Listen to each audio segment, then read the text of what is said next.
Panibagong araw, panibagong ensayo na naman. Tara, samahan niyo ako.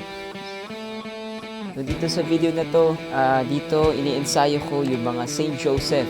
Ayan, so naghahanda kami sa paparating na laban ng Roprisa by next year. Actually, matagal na itong video na to eh. So, parang last month pa ata to. Pero yun nga, share ko lang sa inyo kung paano ko sila inihahanda.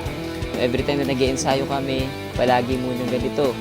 Konting papawis muna. Ayan, konting pampapawis, konting pampagana. So, ayan, makikita nyo kung paano pa sila nagre-relax kahit may pinagagawa na ako sa kanila. No? Pero ayos lang. So, sabi ko nga sa kanila, ba nag-iensayo, i-enjoy lang nila.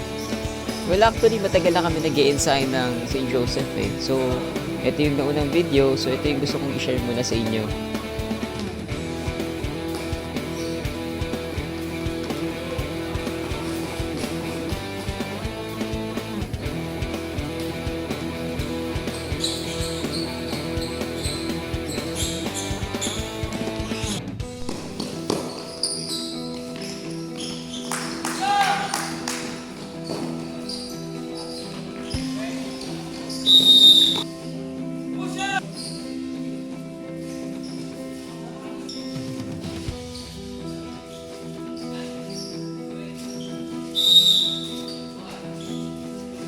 Almost 2 hours din kami nag-ensayo. So, kumpleto, core, hanggang sa plyo nila, hanggang sa endurance, tapos, eto na. So, may konting play, hanggang sa makabisado nila.